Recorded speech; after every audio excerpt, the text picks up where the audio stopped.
have a really fun sewing tutorial for you today. I'm going to show you how to make these reusable fabric bowl covers. They are going to be the most handy thing in your kitchen, and you're going to want to make several of them. They're very beginner friendly, easy to make, and you can watch this video, and I will also have a blog post with pictures so that if you need to slow it down and learn how to make them that way, that will be available for you, linked in the description. So once you know how to make these, there's a lot of different ways that you can have fun with it. But I will show you the basic method, and then you can decide what variety of bowl covers you want to make. Now, I made a bunch of them for a lot of my sourdoughs and things that I need a little air ventilation. So these are great to just use double-sided fabric. I like to use linen fabric because it is not only breathable, but it's also antibacterial, which means it won't harbor a lot of bacteria. But you can also use quilter's cotton or whatever fabric you have at home. These are all just yardage that I already had sitting around, so it was fun to use my scrap stash for these. But these are double layered, which means that you can make them reversible if you wanted to do a different pattern on one side and a different on the other. But anyway, you can make a complete fabric bowl cover that is breathable and works great for sourdough or fresh rolls or anything that you don't want to trap too much air in there. Now, a lot of times we need things like saran wrap or press and seal that do a better job at trapping the air in. And that's why I wanted to play around with oilcloth. And here's one that I made that was reversible, that I did one side with the oilcloth fabric that is basically a laminated fabric, and then I did the other side with the linen fabric. After I made this one, I got curious and wanted to try a couple that were completely made from laminated fabric, which makes it completely airtight. So this oilcloth I actually found at Joann Fabrics, but I bet if you did an online search for it, you'd find a lot more options. But it was really fun to work with, a little more challenging, but I'll give you some tips in the tutorial. Now, you can also buy a material that is actually like a press-on laminate layer. So you can make your own laminated fabric at home.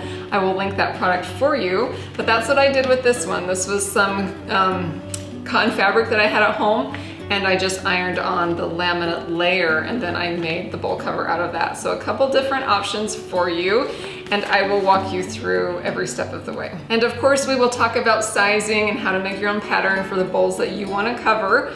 But you might also want to think about making some mini ones for things like canning jars. And I made a few of these because I like to do a lot of ferments in canning jars, and they need to have a little airflow. And it's really difficult to try to put like a tea towel over a canning jar. It's just too big.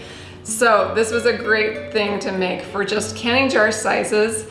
If I wanted it airtight, I would just use a canning jar lid, but for things like ferments where I need it to breathe a little bit, these work great. All right, let me walk you through the really easy sewing tutorial for this project, and then you can decide what kind of bowl covers that you want to make. So first things first is you've got to decide what bowl or bowls you're going to want to make your own template from. So you won't need a pattern, you're going to actually make it yourself, and I'll show you how. It's really easy, but I found that this bowl was the perfect circumference for almost all of my bowls that I'd be using them for. So I basically made a pattern just with this size of bowl and found that it worked for almost every bowl in my house, including my Bosch mixer, including smaller bowls, bigger bowls, and even as like a liner for my Banneton baskets, which I put the sourdough in while it proofs. So really versatile item here. And if you have a lot of bowls of the same size, this would be a great thing to consider. But you know, some of these liners will hang over longer, but as long as you make that elastic nice and tight, it should snug onto most bowls just right. Supplies are pretty minimal for this project. You're going to need just some braided elastic and the fabric of your choice. You'll just need enough to cover a double layer of your bowl. And then of course you'll need the bowl to use as a template. Besides this, you just need basic sewing supplies like thread, scissors, safety pins, and whatnot. But these are really the basic materials that you need. First things first, you're always going to want to prep your fabric. So get the size of the piece that you need and give it a good pressing so that it's nice and straight when you go to cut it. Then put your bowl down on your fabric, and with whatever marking tool that you have, you're going to mark 2 inches around the circumference of the bowl, and that is going to be your cut line. So you can trace the bowl and then make those markings, or just use the bowl right on the fabric like I am doing with my chalk marker, and that will give you the circle shape that you need. It's basically 2 inches over the size of the bowl. And then you'll cut that out. I like to use a rotary cutter. It just helps me get those lines nice and smooth. Now with this particular piece of fabric I couldn't fold it in half and get the double layers, but if you can do that, definitely just cut out the 2 layers at the same time. That'll make it easier, but I was using a scrap piece that I needed to do this separately. But whatever works, you need 2 circles for this bowl cover. And then with right sides together, you're going to pin around the circle. Because I'm using linen, there is no right or wrong side, but definitely make sure that you have right sides together and pin it around so it stays in place when you're ready to sew it. Now, if you need to, you can double pin or mark where you're going to leave an opening of this circle when you go to stitch it. So that just reminds you not to sew it all the way closed, because you are going to need to turn it right side out. So on this step, you're going to do a 1/4 of an inch seam allowance, which means the edge of the fabric is right on the edge of the presser foot. And then sew all the way around, clip your threads, and get ready for the next step. When we're sewing with curves, sometimes they're hard to press and make flat. So adding little notches to the seam allowance is a good idea. And then of course pressing it. Now you do have to be careful that you don't notch into your seam, but if you do, it's not the end of the world. Just go and sew it closed up again. But to make this curve turn out pretty good when you turn it inside out, you're going to want to notch it and then press that seam open. Then you can turn it inside out, and I like to use a wooden spoon for this when I'm dealing with curves. That just helps me press out that seam so it lays nice and flat, and then I can press it even more once it's right side out and just get this into a nice flat circle shape, ready to make the casing for the elastic. So now you're going to stitch it with about a 5/8 of a seam allowance all the way around. You don't need to leave an opening for this. You'll still have that opening, but you're actually going to close it up without enclosing the seam allowance inside of it. So this is the casing that you're making for the elastic. And let me talk a little bit about measuring your elastic.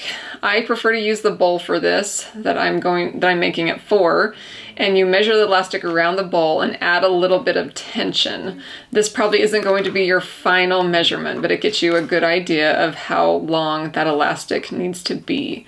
So to weave this elastic through the casing that we just made, it's a good idea to safety pin both ends of the elastic, safety pin one onto the elastic so that when you're feeding the other end through, it doesn't accidentally slip through and then you've got to start all over.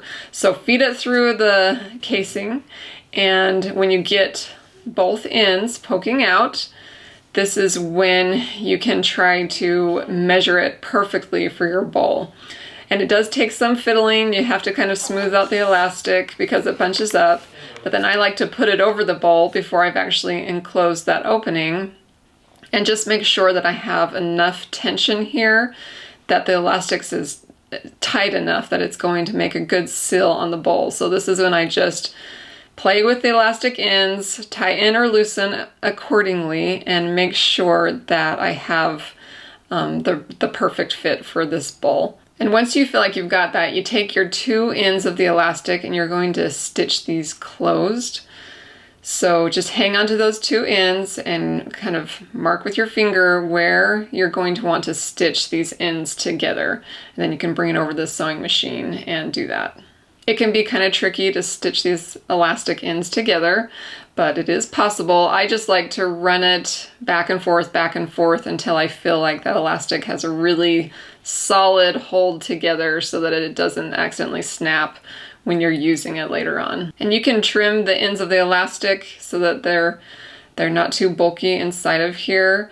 And then you're going to, again, fiddle with this elastic, get it smoothed out and even, and then you're on to your final step, which is to fold over this opening that we have here so that you can sew it together and make a nice clean edge.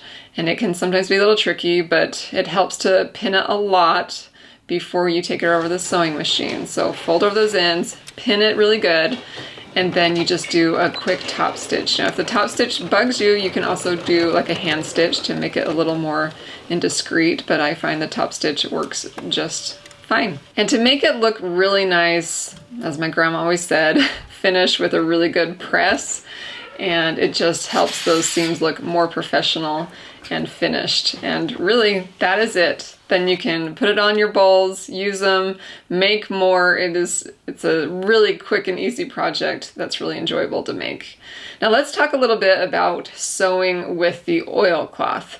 It's the same process. You can double it up and measure 2 inches past your bowl rim all the way around, and then cut out those 2 layers. Again, put right sides together. Now oilcloth is slippery, and so the key of working with oilcloth is to pin or clip. Now they have clips that work great for sewing with oilcloths because when you pin it, it leaves kind of a hole. I don't have any of those, so I was just careful to pin the seam where basically the holes would be on the seam allowance and not on the inside. Now when you sew the oilcloth, you can't press it. It would melt the laminate basically and ruin your iron. So finger pressing is what you have to do here. So when you make that first seam, just go ahead and finger press all the way around, and it actually presses really good that way. And then it's a little trickier to flip inside out, but it just feels a little bulkier and stiffer, but it's possible to do. And then again, after you flip it inside out, just do a quick finger press all the way around, and you'll find that the seam actually lays flat very easily. Another tip when sewing with oilcloth, it's best to have a new or sharper needle just so that it can get through those layers a lot easier. But really, those are the only differences that you might want to consider when sewing with the oilcloth. If you're wanting to try laminating your own fabric and making your own laminated cotton, a couple of tips. I suggest making the shape or cutting the circle shapes out first and then cutting the laminate the same size, just so you're using less of your fabric and less of the laminate as possible, and it's easier to work with. But basically you just press on the laminate layer and just follow the manufacturer's directions for how to press that on. I will say with this laminated fabric, it was stiffer and a little harder to deal with in sewing the actual bowl covers than the pre-purchased oilcloth that I bought. So I would prefer to make these with the oilcloth that you can buy, but if you're wanting to give this laminated cotton or laminated fabric idea a try, this is a great project for it. It just seems to be a little stiffer and harder to deal with, but it still turned out cute and works absolutely great. Well, my friend, that wraps up this project. Thank you so much for joining me. I hope you get a chance to make some.